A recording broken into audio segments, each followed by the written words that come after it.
I am the contrarian, and this is my world.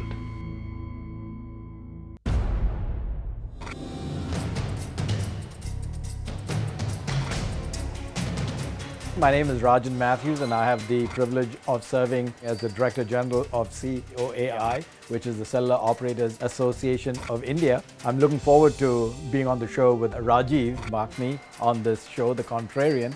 He's told me that we'd be friends before, enemies during the show, and friends after. It should make for an interesting interaction.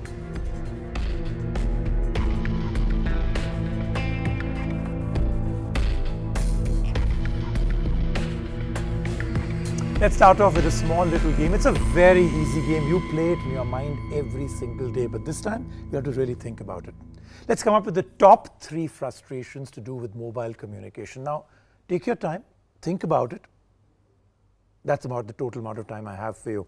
If you're one of the people that was part of the new study, battery life would be number 3. Yes, for years your battery life was the biggest frustration, and now it's number 3. Voice call drops and very poor data connection and speeds are now 1 and 2.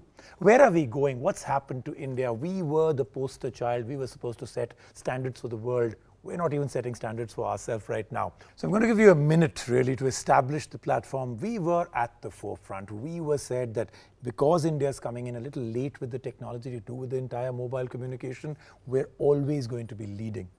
But that's not how most consumers who pay their bills today actually feel about what they're getting from the mobile revolution in India. What happened to us? I think we are at the cusp of a new revelation, right?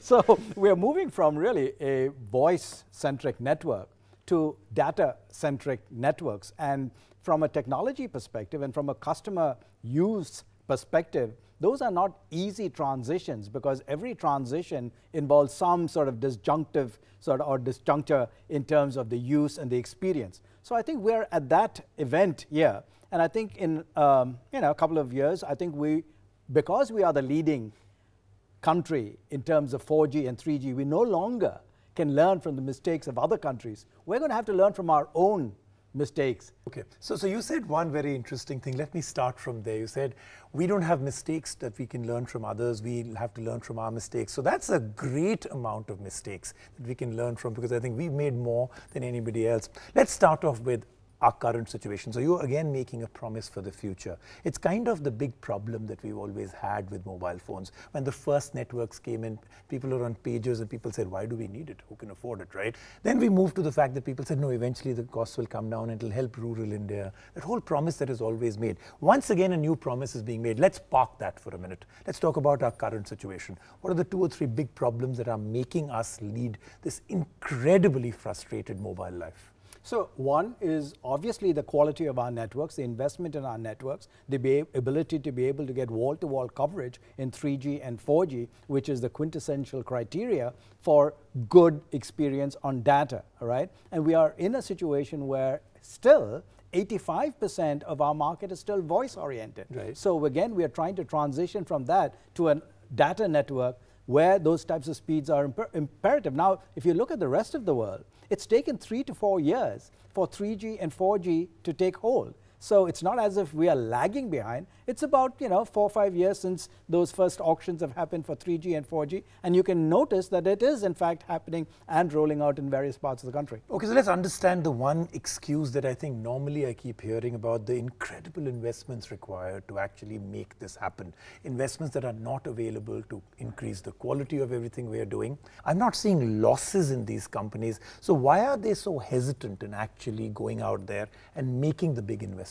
Just let's look at the statistics. Over the last 15 or so years, this industry has invested 750,000 crore rupees in infrastructure. In the next 4 to 5 years, we will have to invest 500,000 crore rupees in additional investments in infrastructure. We are the largest sort of FDI source in the country. Okay. We are one of the largest sources of contribution to the government. Now just look at what has happened previously. Previously, we had a really great policy regime, which was a pay-as-you-go, both for the consumer and for the operator. It was called revenue share. That revolutionized the market. Today, I'm in the worst of all places. Not only do I pay a big chunk of money upfront for spectrum, but I continue to pay 15% on every rupee that I earn. So I'm now in the worst. So when people look at our EBITDA line, they think, oh my, this is not a bad business to be in. But when you look at the surplus available after we pay for all of this, there's precious little left. Telecom service provider does very less on their own. Almost everything is fanned out, everything is contracted out. And if they were to control it all, then all these kind of problems to do with service wouldn't really happen. Is that a bigger problem? I think all business and operating models have to be continuously reevaluated, looked at as we go forward. Is this one being looked at? Yes, I think we are, because different companies are looking at it. When we looked at voice, we were the ones who created this outsourcing revolution, right? And we was it a revolution? Now that you look back, when we did, it was amazing, because it was incredible that a company could get that kind of growth only because it was outsourced. But now that we actually have hindsight, do you think one of the biggest problems was that? No, I think it's the question of how we manage that, whether it's outsourced, it's in the supply chain, nobody today controls every aspect of your supply chain. But how about the most critical ones? So, for instance, things like towers, for instance, things which today has become the biggest crux, right? But we'll come to it, you were saying. Yeah, but I think the whole point is that by outsourcing, you allow different value propositions to be sold in order to make revenue and to get funds. So now but quality got completely jacked in that, right? No, look at the kind of places where towers were put, which turned out to be illegal. Today you've gone through situations in Delhi and a few other cities where towers got pulled out, and we're all suffering. So had that been controlled and the quality kept up, that we'll keep it legal and we'll make sure that we set up the best network that we can with towers, we wouldn't be in this situation. So I think, Rajiv, we had the best network. The reason that we haven't been able to keep up is because of the constant impediments that have been put up in our way by municipalities, by local authorities, which now see the telecom industry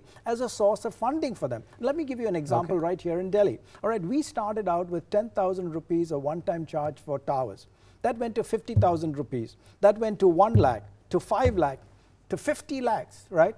Over the life of the tower. We had to go to the courts to say, listen, this is totally unsustainable. The courts agreed with us, and they came back and said, if you want to do an administrative fee must be reasonable. Right. So they sent it back. So when you again talk about illegal towers, Rajiv, again, please remember, probably 50 to 60 locations of Delhi and buildings are quote unquote illegal. For a lot of people there, it's very important to understand, here's the current situation. It's a bad situation. The towers have been taken away and we are getting terrible service, very poor quality, voice quality, and call drops. Is that going to change, and how? So let's look at the situation. I put on about 5 to 6 million new customers in India a month.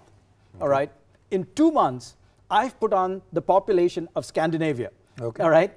I haven't put on the bandwidth nor the infrastructure what Scandinavia has to carry those calls. For all of it. For all of it. Yeah. Right. So you can see that the capacity has been lagging behind. Nobody across the world is saying that the biggest opportunity is not in India. So if you've got so much opportunity, you've got to invest into it. What's the problem then in making that investment? It shouldn't be that our ARPU is low, investments are too high, we're paying too much, revenue share.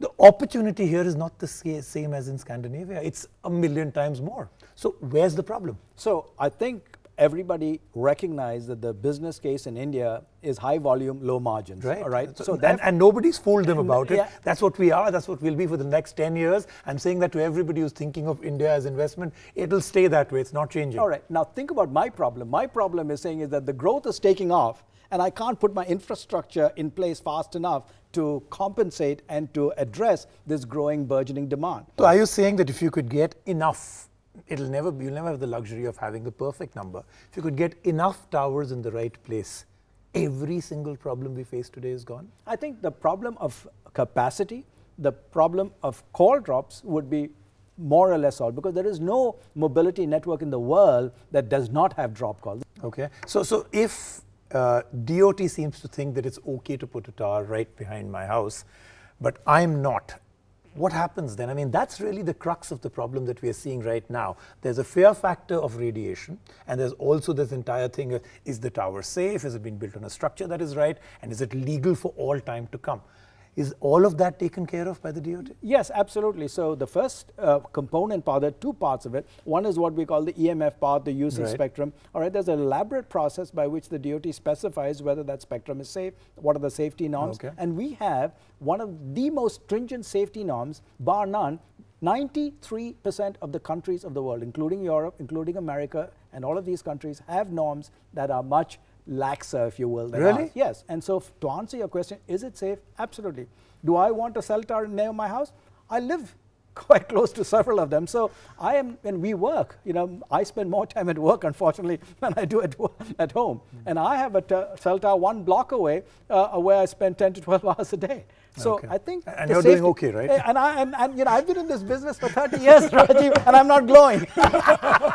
Yeah, I'm seeing no green at all, right? Thank you. Okay, I'm going to close on a very quick fire round. Okay, can you give me a time span where most of the frustrations we spoke about today, some accepted, some not accepted, but most out there in the world that we live in, will be gone? I'm not talking about perfection. I'm not talking about reaching mobile heaven. I'm saying 3G rates, speed actually 3G, 4G living up to the promise, a voice call meaning a real voice call and not cut all the while. I think it'll get better in our metro areas, Delhi, Mumbai, A circles, because that's where the demand for data. So if you disaggregate, all right, the data and the voice, I think voice is principally there. We'll fix the voice side in short order, say 9 months to a year. All right, data will take a little longer because we've got to get the network rolled out. So it's pretty much the same timeline as the birth of a baby. So this is going to be, like we said right at the beginning and birth of the next new revolution, the mobile revolution in the country. 9 months, your call drop should almost be history. And maybe another 9 months, we'll have data that truly can be called broadband speeds when you're on the move. On that hope, that amazing hope, I shall say goodbye to you today. See you next week on The Contrarian. Thank you very much. Thank you.